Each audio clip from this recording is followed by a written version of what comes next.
I was like, cool. Well, fast forward, I'm looking at what options exist. So I'm asking around by getting into rooms like this. We're talking about 5-6 years ago. And it's getting in rooms like this where I got to talk to these kind of guys, right? They're not looking at, and sometimes they do, sometimes they don't, but this person portrays, they don't care about your credit, they don't care about this, they just care how much money you got, what's your experience level, risk mitigation, and then us talk, right? They also kind of, what I call gut check you. If they feel like you're the kind of quality person that's gonna come through, on the other side, great. But no matter how much money you got, if they don't feel confident that you have what it takes to see this project through, they're in that project with you. They're risking this money with you. So fast forward, got introduced with some hard money folks, talked to them, we did a deal together, we did a few deals after that, and it started opening my eyes because I first was a real estate agent. And all I knew was traditional financing. And I knew it at a very high level. I was already top 5% in my market. However, I had never been told that such things existed. And then I started going into like bigger pockets and reading and all this and all that, and then you go into this rabbit hole. And so what I realized, right, was one day I want to put something together where we can have an open forum where we can discuss financing options that exist, either for yourself, for your peers, your colleagues, your family, but it helps accelerate the learning curve because time is money. So, nonetheless, here we go. Let's come up, gentlemen.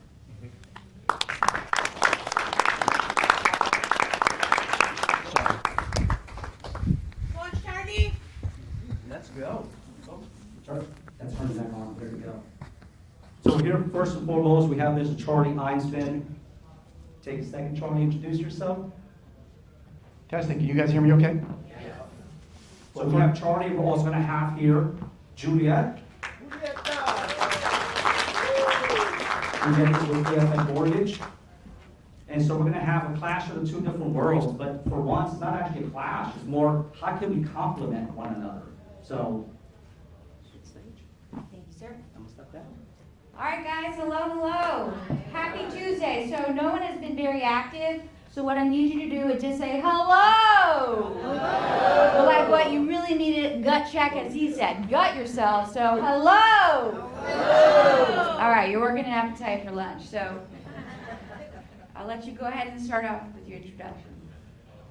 Good late morning, everybody. One of the other questions I want to ask that Ray missed is, how many of you guys in this room are wholesalers as well? Yeah. Okay, one of the things that hopefully I'm going to cover a little bit later on, if I don't go too long, we don't go too long, is there's a new law in the state of Virginia that was just passed, and we'll cover that and how to get around it. And you're going to want to use us to help get around that law. And so who we are is, we've been real estate investors for 20, 25 years. You'll hear Rob talk about later this thing called the income flip. We basically flipped our income 15, 20 years ago. We manage a bunch of assets. We own a bunch of assets. We probably have about $100 million of assets underneath the Clear Sky Group's umbrella. And we have a five-pronged business model. Our first business model, we have fixed and flipped over 450 houses. That's basically how we built our capital stack. We have a pretty decent-sized residential rental portfolio. We own some commercial properties as well. We do what's called tax lien certificate investing in Washington, D.C., PG County, Maryland, Montgomery County. So we're a big tax lien certificate buyers in our area. You really can't do that in Virginia because Virginia is not a tax lien certificate state. It's more of a tax property state. And so the last thing that we do, and probably the reason why I'm here, is we are what's called a hard money lender. We are a private money lender, Virginia, D.C., Maryland, North Carolina, Florida. We literally just did our first deal yesterday in Louisiana. And so we're a private lender. You'll hear the term hard money lending. We've got a really big portfolio of that. We're what's called a balance sheet lender. We're not a broker. We're the direct. I make all the decisions on the money. My partner Sam is here. He handles the back end stuff, but if we have big deals, he'll help me make the decision on the money because the bigger deals that we're talking about are the harder ones, right? So I need a little bit of help on that. And so that's basically who we are. And being on the hard money side, that's pretty much why I'm here. And I'm here for your traditional financing, so I'm the person you go to after him. But I'm not a broker in D.C. or Maryland. Sam is. So we own a brokerage. But primarily for us, the only reason why we currently own a brokerage today is because we list our fix and flips. We list all of our rentals, both residential and commercial. And I know it's hard to believe, but guys, every now and then we've got to take a property back on the hard money side. So we need to get our contractors in there and list them for ourselves. So basically, the broker side is just to list our stuff. And to be quite honest, it's good because they have a concept and understanding about the real estate market, especially for real estate agents, about when you're dealing with hard money lenders. Because when you have that aspect of the real estate side and the lending side, you have a different mind frame. So, and I just also learned this, we're also both from Woodbridge, which kind of tells you, right? He's from Garfield, I'm from Woodbridge. So I don't know if you know this, and I told him we have like a 1 brick more in our high school than he did. That was the joke running for a long time. So I'm very similar. So I also real estate too, but I'm in primary lending. But the purpose of it is it provides us a mind frame and an understanding that we have our concept to get you guys rolling, moving, and grooving, and into the investments, get the investments flipped over, whatever you need to do, and either rent it out or sell it. But I'm going to ask Charlie all the fun questions. Are you ready? I'm ready. Okay. So kind of like traditional financing, there's credit scores. There are credit scores needed and a credit report needed on hard money lender. Well, we're truly one of the only asset-based lenders in the country. And when I say asset-based lender, I'm going to ask Sam a question. Sam, how many applications has anybody ever filled out for our loans? No applications. How many credit scores have we ever pulled? None. Okay, so we've done, this year we're probably going to do anywhere from $60 to $80 million in hard money loans ourselves. We're an asset-based lender. So if you have a fix and flip project, come to me. We're not going to pull credit. We're not going to check your income. I lend on the asset itself. I lend on the deal. The first question that I'm going to ask you as a borrower is this a fix and flip? Is it a buy and hold? Is it a wholesale transaction? Is it commercial in nature? What is your exit strategy? I have to know that. Now, if you are going to use her for a debt service coverage ratio loan and you're going to buy the property as a buy and hold, then I do care about your credit. But I do care about your credit. You're just going to tell me what your credit is. And as long as it's a 650 or 680 or above, is it 680 now on the DSCR? I think they're actually 640. All right, 640. So if it's 640 and above, I'm going to rely on your word. Because what we're trying to do as asset-based lenders is eventually we're going to have a trusted relationship. So if you get that property renovated, you get a tenant in there, and then you come back to me in 6-7 months and say, oh no, I can't DSCR this deal out because my credit score is running at a 560, but you told me that it was above a 640, then we're going to have problems because our relationship is built on trust both ways. And so we just never thought to, waste the application time. We don't take tax returns. We don't check income. We don't do any of that stuff. We lend on the actual asset itself. So you're going to come to me and say, yeah, I've got to fix and flip, right? This is my renovation budget. This is my after repair value, right? This is the amount of time it's going to take you, and I will tell you what we're going to lend on it. Now, you're going to pull your after repair value numbers. I'm going to pull mine as well. And so then we're going to go and talk to each other. We're going to figure out what that ARV is, and then I'm going to lend on a multiple of that after repair value. It is a very simple process. Now, do you prior appraisal or anything along those lines to determine the value? You're looking at the entire hard money lending department. I'm the appraiser. I'm the gateway to the money. I send out the term sheets.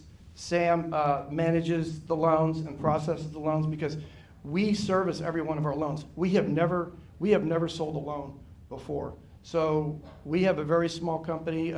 We're probably going to have to hire to get bigger because my phone rings off the hook from 7 in the morning to 11 o'clock at night. So one person can't really handle all this. So we're going to have to probably get bigger. We've decided not to just for various reasons. We wanted to organically grow as opposed to exponentially grow so that we could give our clients a little bit better service. Okay. Yeah. So I would say, kind of further to it, for time frame wise, how long do you provide a hard money loan for? Is it 3 months? Is it 3 years? What's the time frame? And how do you determine that time frame? Okay, for us it's very simple. DC is a different beast. DC is probably like the city of Richmond, right? We're dealing with assets that were built between 1910s and 1940s. Full gut job takes $150,000, $200,000. Don't tell me a full gut job in a 1910 row home is going to cost $50,000. If you tell me something like that, then we got off on the wrong foot. So in that case, Washington, D.C., my loans are about a year. Okay? Northern Virginia, where the market is hot, if you can't get something sold in 120 days, then we have problems. You've overpriced that thing. So in Northern Virginia, I'm going to go out maybe 6 months. Maryland, PG County side, Montgomery County side, even deals in Richmond, depending upon the older inventory, I'll go to 9 months. So it just all depends, because for us, we have a big pool of money that we're just trying to churn in, churn out, churn in, churn out. And so we've got to be very careful on the timeliness of the money. And for us, we don't like to go longer than a year, because the thing that we can predict as guys evaluating deals, we feel comfortable that we can predict 6 months out. If anything goes longer than a year, too many things happen. Rising interest rates. You've got a presidential election coming. You've got all these kinds of forces that we can't predict the market in a year out. So we feel comfortable getting a year or less. And even for us, a year is kind of a long time, because we just can't predict the market. Because you guys don't realize this, but Washington, D.C. has changed in the last 2 years. It has tremendously changed. We've gotten caught on the wrong end of a couple of deals that our developers have just gone belly up on, because of crime, because of interest rates, because of inventory, because of glut of condos. So the Washington, D.C. market is totally different than any other marketplace. And so we've got to sit on that, and we've got to understand the various marketplaces in its entirety, because Northern Virginia is a totally different marketplace. There is no inventory, right? So we're very cognizant down to the sub-development level to keep us out of trouble. And even if we do that, our problematic loans tend to be anything that is a year or longer. So we try and keep it under a year. Okay, and then for, let's say, someone finds a property, they see it, they love it, they're like, you know what, this would be the perfect investment. I, unfortunately, don't have the best credit, or I don't have the income, but I do have the assets.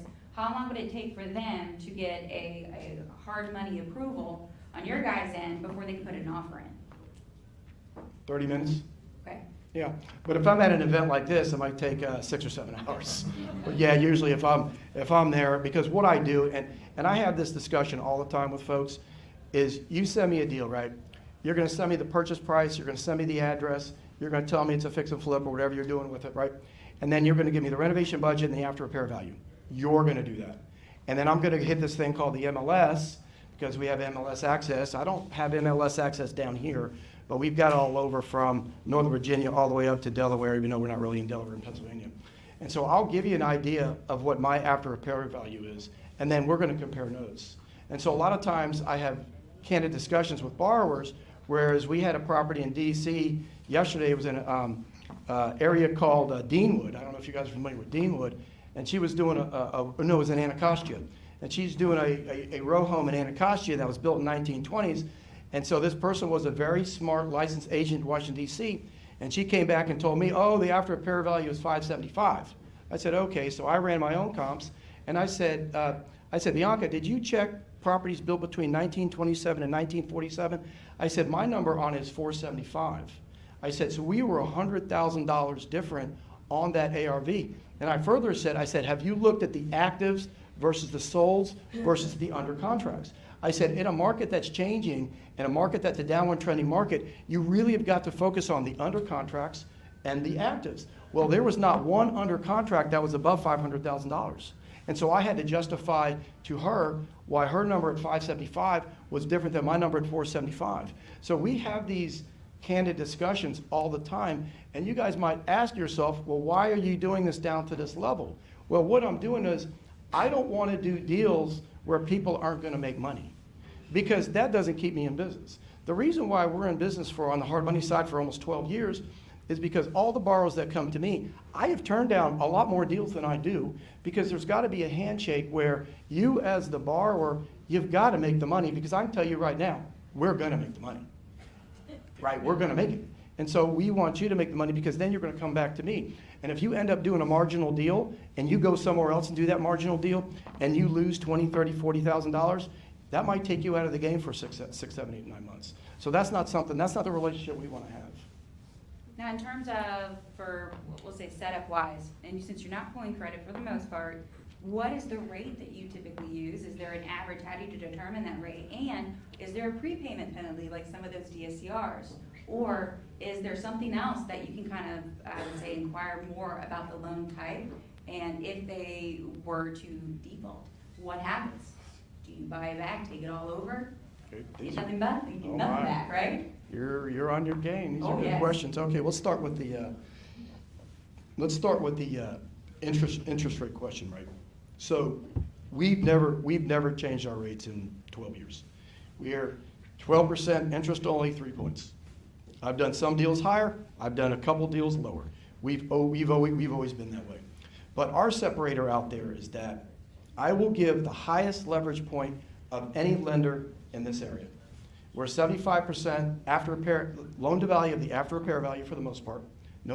All my competitors go to 65 to 70. We do what's called a pre-draw. So if you have a $100,000 renovation budget and I'm doing 5 draws of $20,000, you're getting your first draw the day after you close because I want to keep these projects going.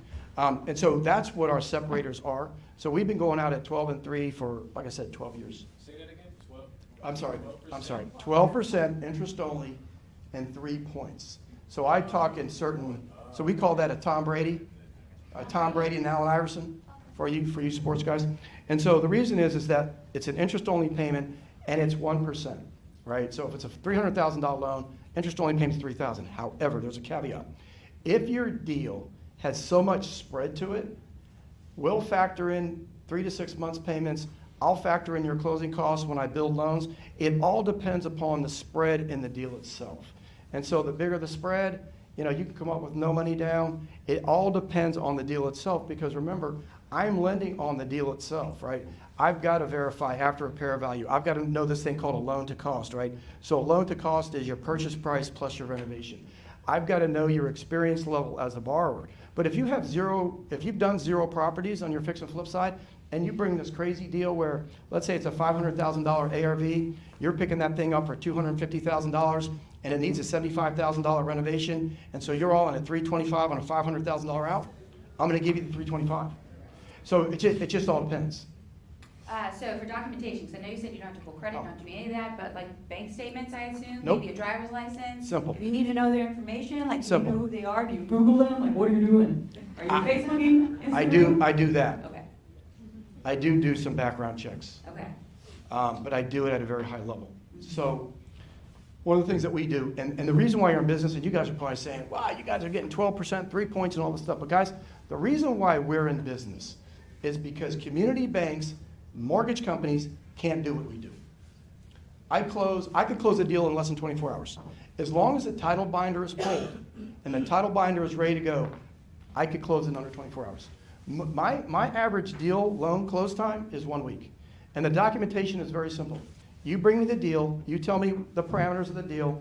I literally, if I like the deal and I have the contract from you, I'll send you back a 1-page term sheet defining that deal. Now, the paperwork is simple. You get the 1-page term sheet, you sign it and send it back, and then I start collecting information. Like, it's a normal closing. So we're going to have a normal deed of trust. We're going to have a normal promissory note. It's a normal mortgage closing. But I also am going to need your LLC docs, right? Because we're a business-to-business lender. And so I need your LLC docs. Now, I can lend to you as a person, but we have to avoid these things called TRID laws. So like in DC, I do not take personal guarantees. I do not lend in a person's name. The foreclosure laws are very prohibitive for that. We do not do it. In Virginia, I have an attorney originate the paperwork. He then assigns us the loan. In Maryland, because we own a brokerage, we can originate loans to individual borrowers in our brokerage name, and then we simply just assign it to us. And so the paperwork is very, very minimal, and then that's basically how it goes. Yeah. Oh, and let me cover one more topic that you brought up, foreclosures. Right? Okay. Well, so out of about 100 loans, and you guys are probably saying to yourself, you don't pull credit, you don't do this, you don't do that. Well, that's true. Out of 100 loans, my default is between 1.5 to 2. It's very, very small. And remember, though, I know all of my borrowers, so we have a relationship. So, for example, if your project goes awry in the first 2 or 3 weeks, we're going to know about it. If you have a problem with your contractors and your contractor's doing a bad job, we're going to know about it. So most of our defaults don't really go to the foreclosure auction block, like some of my competitors, and I can't name names. Most of our projects we take back are usually deed in lieu of foreclosures. But the caveat is, if they have gap funding or a second trust or a third trust that we didn't approve on top of us, then sometimes we do have to bring it to the courthouse steps or the city steps and actually foreclose. We don't like to do it.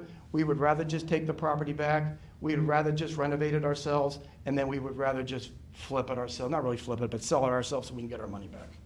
Now, let's say someone's finding deal after deal after deal, and they're like, look, I found another one. Do you have a cap on the amount that you will do as hard money loans out to them as much as possible? Like, what is your limit that you guys have? That's a good There question. is none, right? No, just kidding. No, well, there is. There actually is. One of the things that we did very early in our hard money careers, dating back maybe 12 years, is that we actually choked out one of our borrowers with that same scenario. So our borrowers had this niche, right? So when you guys are fixing and flipping or wholesaling, you got your niche market. Not only do you have your niche area, but you hopefully should have your niche property type, right? And so these guys were in a place called Charles County, Maryland. You guys know Waldorf, Maryland? A lot of you guys know Waldorf? Well, they had a great niche. They were buying these 2-level townhouses, 3 bedrooms, 2 baths. At the time, they were picking them up for $120, and they were selling them for $190, and they needed about $30,000 of renovation. So they were all in at about $150, selling them for $190 to $198, $200. They were making, I don't know, $20,000, $30,000, $40,000 a project. Great. They did like 6 to 9 of these in a year period of time. So then, the following year started, they set new goals. Okay, I did 9 properties in 1 year, I want to do 15. So then they came to us in 2-month period of time. They wanted us to fund 6 properties. 4 of those 6 properties were in their property area and their property niche. And the other 2 were a little bit outside of that. They were in PG County. One of them was in Accokeek, and the other one was, I forget exactly where. So then what happened was, so we gave them a loan for 6 in like a month, 2 months period of time. We choked them out unintentionally because what happened was they could only handle 2 properties at a time. And we were new to the business and we weren't very bright, and we learned a big lesson. So what happened was is they did a good job on the 4. Well, there were 2 properties that they just couldn't get to. One of them was a single family house that, oh, by the way, the power went out for whatever reason. They didn't pay a utility bill. Well, guess what? It rained. They had a sump pump in the basement. The sump pump backup was into the power. Power went out, but the backup battery died. They hadn't been to the house in 2 months. So then what happened is they finally showed up at the house. The house was flooded in the basement. The temperature changed, and the house now has mold. So then what did? They walked away from the house and gave it back to us. And they had already done, at the time, 12 or 13 houses with us, and they were very successful at it. But then what happened was we took it back. We had to get a mold remediation. There was what was a tank in the front yard? Oil tank. There was an oil tank in the front yard. We had to get that remediated. And so even though they had done 12 successful deals or 13 successful deals, they choked on that one, and basically that ran them out of business. So looking back on it, accountability, right? They had accountability, but just as importantly, we had accountability, so we choked them out. So I guess the answer to the question is, we'll lend as many projects as you have that make sense, provided that your contractor can handle it. Their contractor can handle it. And oh, by the way, you as a borrower, if you're a new borrower coming to me and you're not a contractor, right, yourself, because that's pretty much our biggest clientele right now are contractors who are fixing and flipping their own properties. And so we're going to vet the contractor out more than we're going to vet you out as the borrower. So don't take it personal. Yeah. These are good, Great question. Yeah, hey, I got you covered. Yeah, you do. Now, let's say you have someone that just had banner after banner after banner, so many little, projects that came back, and you're like, these are awesome. Do you give any type of discount or anything, or you guys do consistently 12% with 3 points? Yeah, we'll discount it. We'll discount it. I've got Jad. What's Jad? Jad's at 12 and 2, 11 and 2, I think, or something like that. Yeah, we'll discount it. But the key to the discount is the fast of you being able to execute. So if let's say you're in Northern Virginia and you're giving me a 120-day round trip, or you're giving me a 90-day round trip. You guys know what round trip is? Okay, a 90-day round trip is basically the time that you buy the property, the 30 days that whatever it takes for you to flip it or to renovate it, and then another 60 days to sell it. So from beginning to end is, let's say, a 90-day round trip.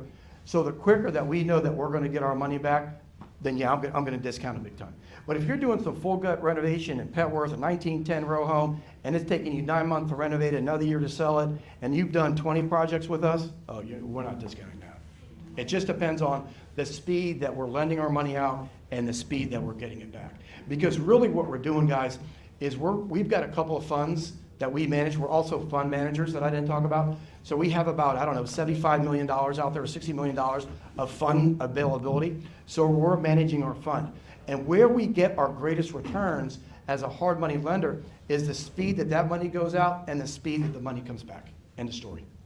Yeah. This is kind of awesome. So I would say, because there's a lot of pros to it, but you always have to have the cons too.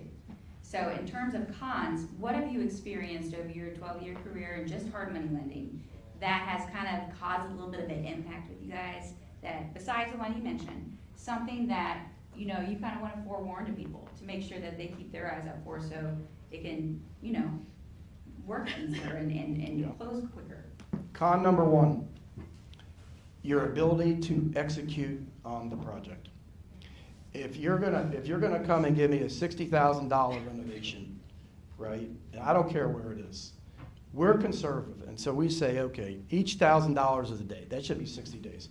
But if you have a very experienced contractor, it should be $2,000 a day, so that should be a 30 days, right? So I'm gonna know, okay, $60,000 renovation, you'll probably have it done in 30 to 45 days.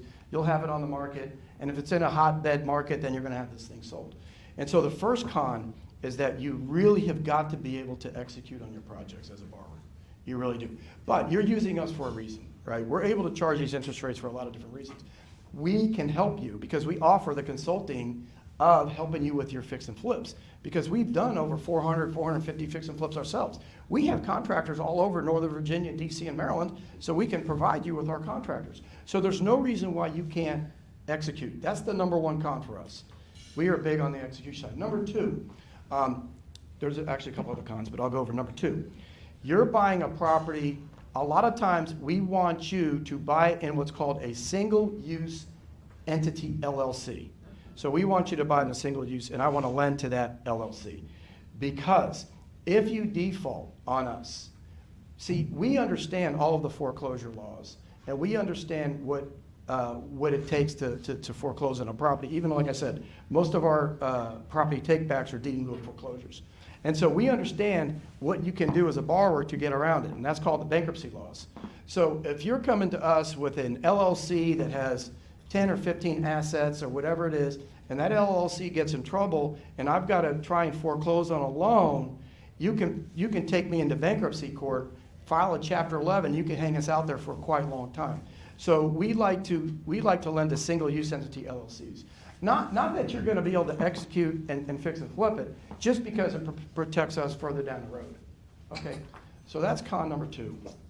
And then con number three is getting into too many projects, kind of like you talked about. Con number four is not being able to manage your contractor.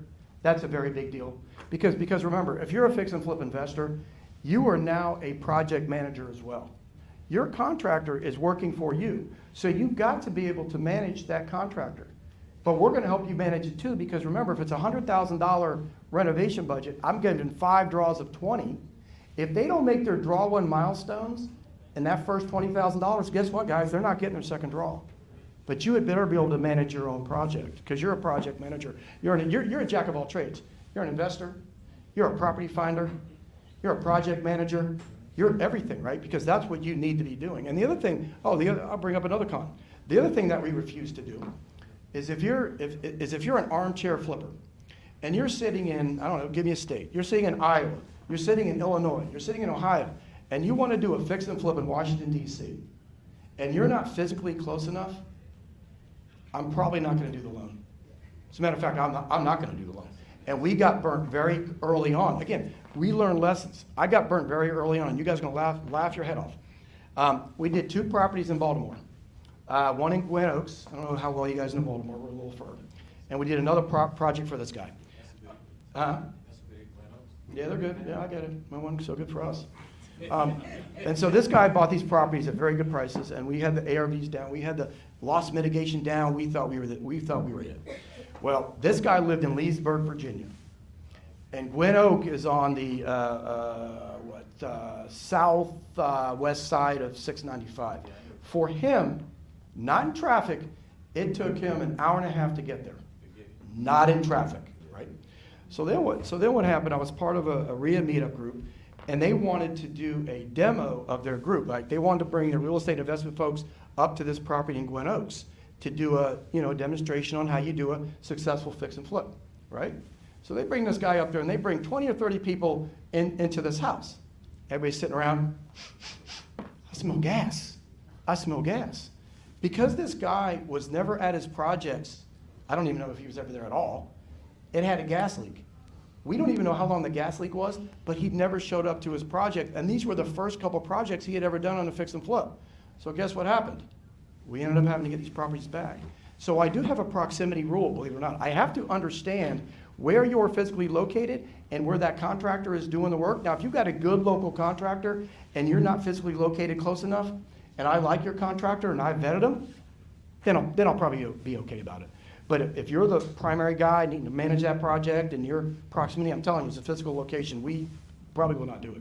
So for suggestion-wise, you'd probably say if someone wants to get into, investments, flips, whatever they wanted to do, you would have a suggestion for them to have some type of mentor, someone to kind of put them under their arm so that they can read them to you, so there's that comfort level knowing that there's going to be a better success because they're not so greedy. Totally agree. Okay. Yep, totally agree. Yeah, it's funny because it's all about the mentoring and it's all about the coaching, right? Everybody, if you're a new investor, right? And so our philosophy on new investors is very simple, right? Guess what? You're only a new investor for 1 or 2 deals. That's it.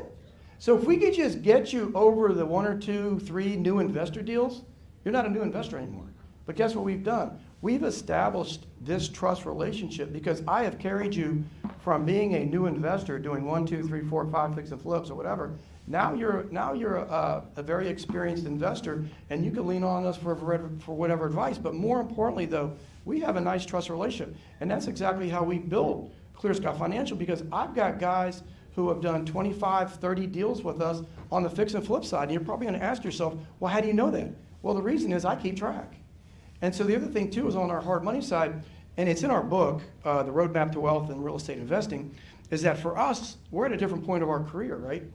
We have helped created 7 or 8 millionaires, especially on the hard money side. The number of people that have fixed and flipped on a successful standpoint, they have taken their capital stack, right, their profit from their fix and flip, they have got into a residential rental portfolio, right? And so they've actually been able to build up their assets based off of their fix and flip profit. And so we're kind of proud to say that. So I know you said you don't necessarily have to pull credit on folks, but some of them you do. And if you want them to have it in an LLC, do they need to have credit on their LLC, or can they have alternative credit, such as utility bills, whatever, to add to that credit mark? What is it that you would require then? I don't require anything on the credit side. All I require is, let's say, Joe. I'm gonna say, hey, Joe, you want to do Joe's a rental in D.C. You're buying a rental property in D.C. It might be your 3rd or 4th property. Hey, Joe, what's your credit score, by the way? Because I know you need to get refinanced out with the debt service coverage ratio low. I'll ask him, I'll say, okay, what's your credit score? He'll come back to me and say, it's running around 710, 720. That's good. Joe's going to remember he told me that. And if Joe's, like I said, if Joe's credit score is below that, he can't DSCR it out, then we've got problems. We got more problems than that.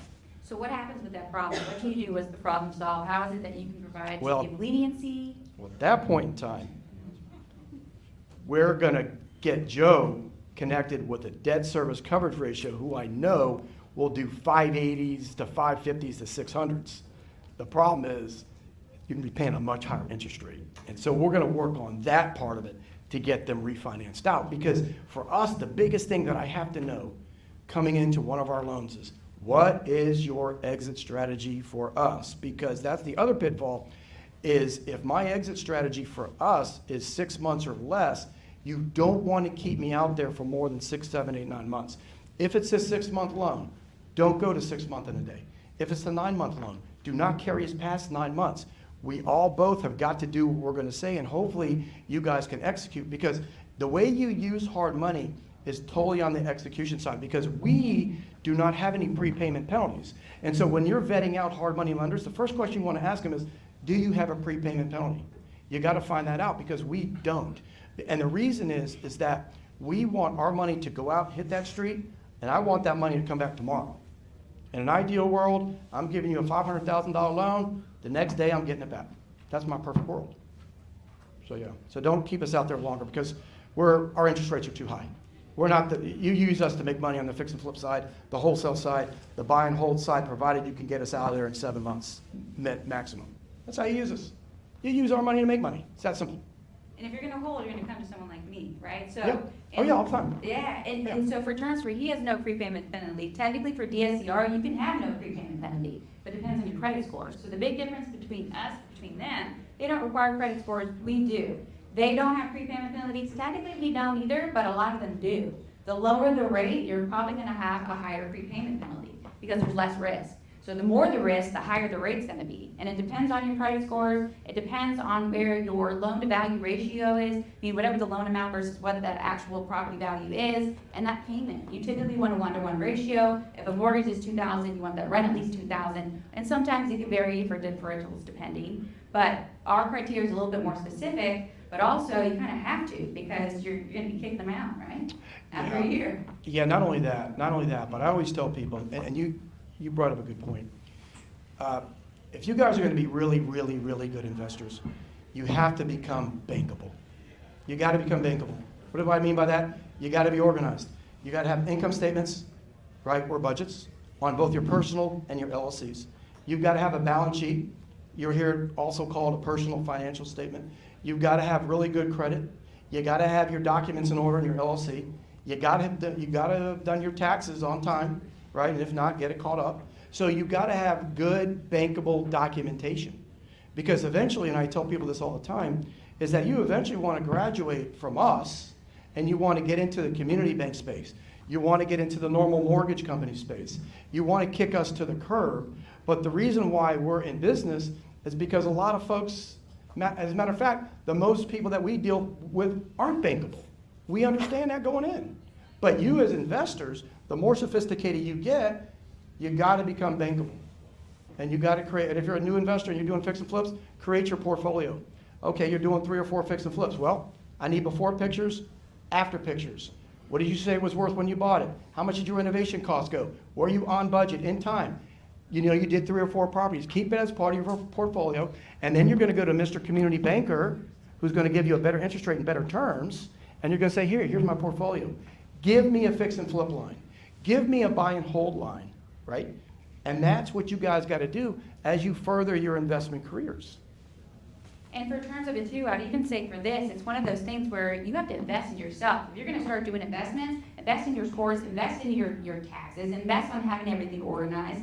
Because really, you're going to ideally want to start with him, then move to me, and then constantly do that over and over again. Start pulling up your portfolio, or depending on how you do, maybe you do a fix and flip, or hold. It just depends on what you see, but you have to know the market. I would say if you don't have your real estate license, go get it. Go learn about it. Because why own an investment if you don't know about the real estate side? You can have your realtor help you, absolutely, but when have you ever succeeded and not knowing about something and killing it at 100% and you have no idea about it, right? No one. Everyone always studies for something. Yes, you took a science class. Yes, you probably took a lab class, but did you become a doctor? No. But you have an idea about it, right? You know about microorganisms. So it's like one of those things where you have to have the concept of it to succeed, but also the concept of the hard money, I think, is probably one of the concepts a lot of people don't know.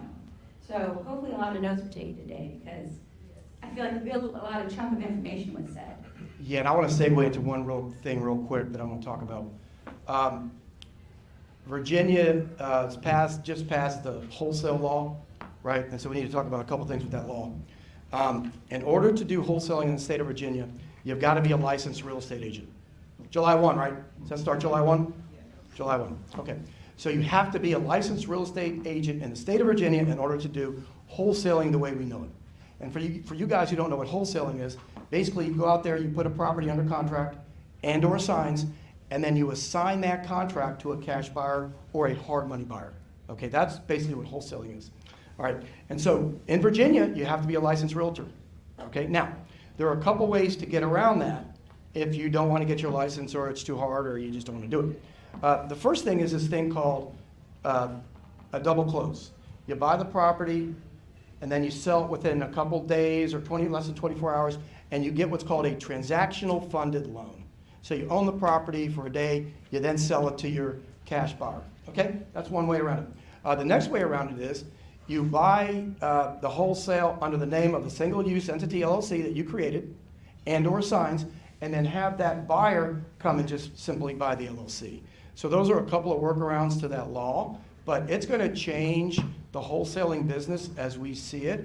And so the guys that are doing wholesaling, let's say they live in California and they're doing wholesaling in Virginia or whatever, it's going to change the way they do business.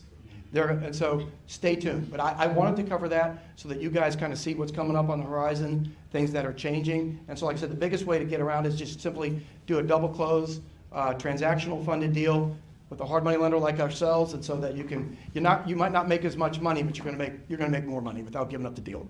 So you would say for concept-wise, I would say learn about real estate first, look into properties, look into the market, check out the market, get a good feel for it, find someone that could be your mentor that's been doing it for a bit. Then, start to get feelers with you, right? Maybe, somewhat. And, maybe you do bank on something. Maybe you have a year-long loan. Maybe your scores aren't the greatest, but during that year, you have a lot of time to get your scores better. And then you can eventually get out of that and come over to me or whoever, but at least you have a game plan. But you have to be all in. You got to invest 100%. And in yourselves, but also in the properties. That's what I think. So, you got anything on top of that? Yeah. I mean, I'll just leave it with this, guys. If you're beginning, I don't even care if you're a beginning investor or you're an experienced investor, you're a pro. What we always tell people is the number one thing you guys need to do, you need to be hunting for distressed assets full time. It's all about distressed assets, guys. It's all about buying into equity, whether you're fixing and flipping, whether you're wholesaling, whether you're building a buy and hold portfolio. We like to buy into equity, right? And so you've got to spend all of your time. So if you're a beginning investor, maybe it's 50-50. You spend 50% of your time getting educated, figuring out the different marketplaces, your niche, the different strategies. But then you've got to spend all your time finding distressed assets, because that's what it's all about. Because in order for these investment communities to thrive, the people within the community have got to have deals to offer their members. And the only way to do that is to find distressed assets. They're either physically distressed, they're either financially distressed, and most times they're emotionally distressed. So you really have got to spend most of your time doing that, and it's not easy. So just last question, because this popped up in my head. So I know you said that you have a lawyer that you specifically like to use, like a law firm. Do you use that specifically on your hard money loans? Do you require them to use your lawyer, or can they use whatever law firm that they prefer? And also, would you suggest in doing so for them to kind of have a backing on themselves? If they're forming LLCs, they need to protect themselves, that they should have a conversation probably with a lawyer as well to build that up and to kind of create further. Okay, that's a double-edged question. We have lawyers, because remember, I'm in all these different jurisdictions. Each one of these jurisdictions needs lawyers, right? Because my loan doc set is different in DC, it's different in Maryland, it's different in Virginia. We just had some crazy 180-page doc set shipped in from California on a deal in Louisiana. I've got Florida doc sets, I got North Carolina doc sets, so we need a lawyer in each one of those states, right? Just law firm. Specifically to law firm, because I was thinking about the LLC, so keep it all uniform to one note so they all have all the information. Yeah, Makes well, it easy and progressive. Well, one of the things that we're doing on the LLC side is we're in the process of creating a class on how to form an LLC and how to do it in the various states. Stay tuned, that's coming out soon. But I would behoove myself, I mean, we could even talk about the different types of lawyers. Title lawyer, right? You're going to need a title attorney, right? Because that person's going to save you from a lot of stuff. Especially on probate deals. The probate deals probably have the most money around them, but they have the most, they're tricky. And so you need a good title attorney. You're going to need a good attorney maybe a contracts attorney, because you might get into a dispute. So there's a lot of different attorneys that you guys might need. But what I would do is I would wait until your business has grown to a certain size before getting an attorney directly working with you. Just ask around at these meetups. Obviously you guys are grid, and anybody, and you're going to just need to be specific on what kind of attorney that you ask for, because like I said, they're all different and they all have their different expertise, and you can't assume too much from an attorney. But what I tell you is this: in order for an attorney to pick up your phone call, first of all, in order for an attorney to even give you their cell phone number, you're going to have to do some deals with them and pay them some money for some stuff. And you're going to have to refer business to them because it's a handshake, right? And so you got to get these guys as part of your team, right? Because we're talking about teams. All these teams are different, whether you're a fix and flip investor, buy and hold investor, you're a wholesaler, right? Commercial lender. You got to build your team, and that lawyer component's part of it. Well, does anybody have any questions? I think we have to wrap this up. How do we get your book? You brought copies, right? I do have some copies. I got them in the car. Yeah, I've got some. The Roadmap to Wealth and Real Estate Investing, it came out in December. We're pretty proud of it. But I don't have that many. I got Amazon cards? Amazon, yeah, Amazon. You got cards? The cards are here? Oh yeah, I got cards. And it's on audio too, right? It's on audio. It's on Is it your Kindle. voice? Kindle. No, actually it's no, actually it's James Earl Jones's voice. Okay. No, it's our. Sorry, no, it's our. I have a partner that's an attorney, and he talks just like James Earl Jones. He's a litigation attorney. He's the guy in the back of the cover in the wheelchair, and so he's the one that did our audio book. You guys ever seen Lion King? Yeah. He's Mufasa. That's what it sounds like. Yeah. What would you say the 5 top things to find deals are? Oh, that's Driving around? That's easy. That's Okay. great. That's great. Yeah, Maybe I paid her to ask me that question. Okay. Number one, driving for dollars. Look for blighteds. Look for blighteds and vacants. Number two, I'm still a pre-foreclosure guy. This is how we built our business on pre-foreclosures. And what I mean by a pre-foreclosure is that's a house that's going to go to foreclosure. It's got an auction date set. It's got a low loan amount, so it's got a lot of equity. Okay, pre-foreclosures. Number three, tax properties in Virginia, whether it's delinquent on property taxes. DC, they publish the tax lien certificates. So I would focus on people that are behind on their property taxes. Number four, list of heirs. List of heirs is probate properties. And then the fifth one, it's just all these different scenarios. The fifth one, I would say, I would build up your investor network. We always use a term called ABM, always be marketing. And the targets for us are, we target wholesalers that are beginning in the business, the smaller wholesalers. We target newer investor-friendly agents. Like for us, believe it or not, I have a lot of investor-friendly agents referring us in really good fix and flip deals. That's why we're still in the space. We're on the iBuyer program of EXP. So EXP has this thing called an institutional buyer program, and so we're on that. But I would say the fifth way would be, remember guys, you guys gotta always be marketing. You gotta tell everybody in creation what you do. Hey, I'm a wholesaler. Right? Your church constituents. Just tell them what you do and don't worry about it. They're gonna ask you, what the heck is wholesale? I never heard of that. Just always be marketing yourself and try and figure out how to separate yourself from others in this room. Because remember, guys, if we're all fix and flippers and we're all wholesalers, we're all competing with one another. So build up your own fishing net and go fishing.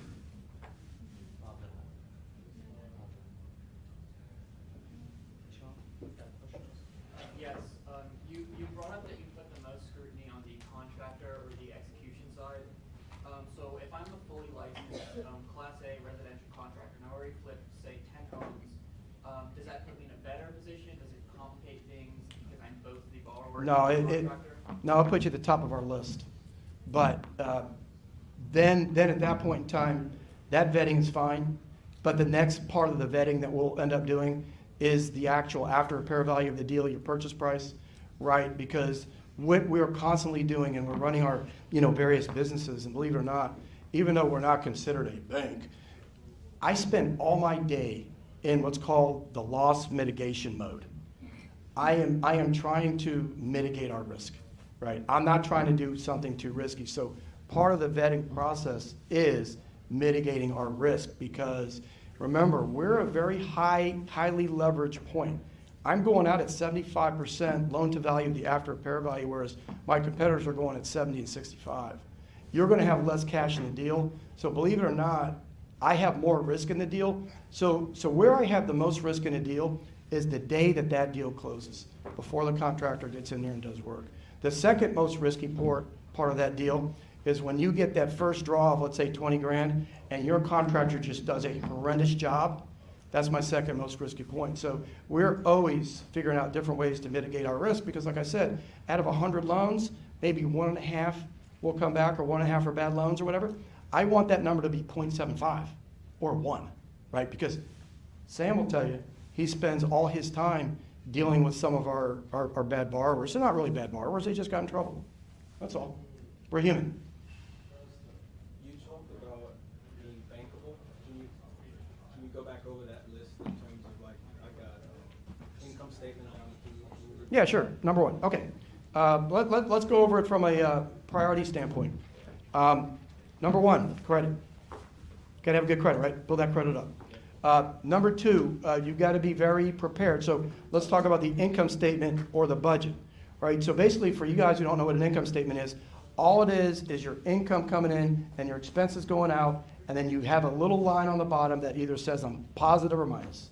It doesn't matter if you're minus, because what that says is that you are organized, because that's what the banks are looking for. They're looking for your character, they're looking for organization. Okay, so now you've got your income statement, but remember, it has to happen at a personal level, and it has to happen at a corporate level, your LLC level. Number three, the next thing that you got to do is you got to have a balance sheet, right? Balance sheet is nothing but your assets and your liabilities, add them, subtract them, get a net worth. Okay? Personal, LLC. The fourth thing that I want to put in there, and I'm going to squeeze it in, is this thing called liquidity. Make sure you understand your liquidity. How much cash you can get access to in 24 hours or less. All right? Could be cash, could be stocks, could be credit card debt, could be all these kinds of things.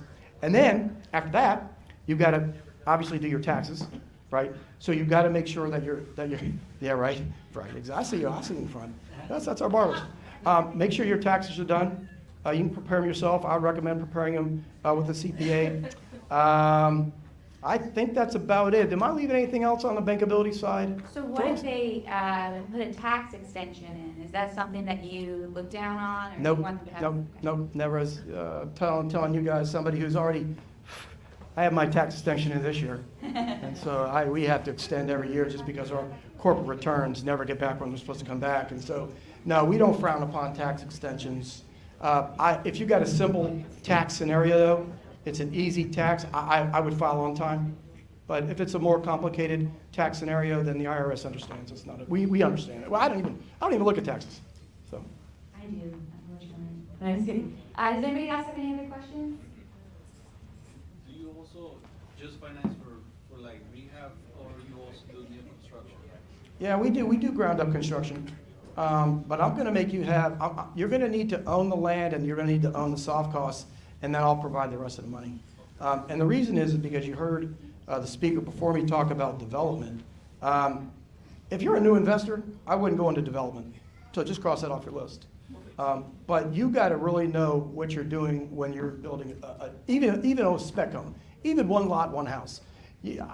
We got to know your engineers. We got to know your architect. I got to know who your GC is. If you're going to GC it yourself, I got to need to know what you're doing, because for us, even though we do it, it's a little risky, because once the property is under a foundation and that foundation has been inspected, we feel better, but we're not out of the woods yet, because we've got a couple of construction deals that we funded right now in Washington, D.C., and the guy was phenomenal. He was doing, he was sending us updates on daily. Matter of fact, he was wearing me out with these updates. And so what happened was, he's in an area where there was a lot of crime. What got stolen? The AC got stolen, some things got stolen. We don't hear from him anymore. He got stuck with permits as far as the sprinkler system was concerned. He got hung up with that. So he got hung up with a lot of DCRA stuff. So we'll do construction loans, but we're very, very cautious. Yeah. I think that might be it. Sorry if I went over.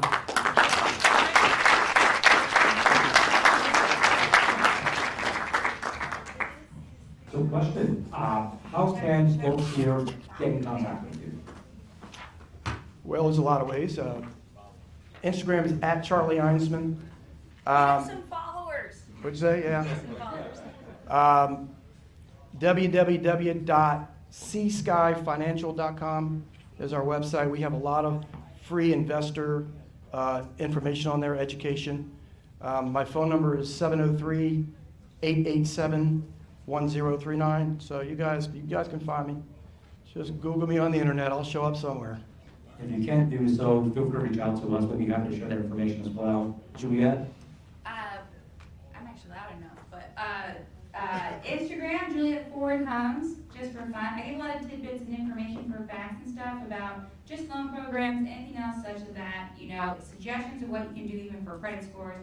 I just try to help. So I give you as much information as possible, because knowledge is power. The more you can have, the more you can do with it. And phone number 703-986-6762. And then email, or you can even do website. Actually, heck, y'all, I get boxes back there. So if you guys leave, grab a box, grab a card. But my email if you want to is jford, like the car, at afncorp.com. If you guys have questions, don't hesitate to reach out. Yeah, lastly, I want to thank Ray for having us, and the Grid Network for having us. I appreciate you guys having us down here. Pleasure's ours. Thank you.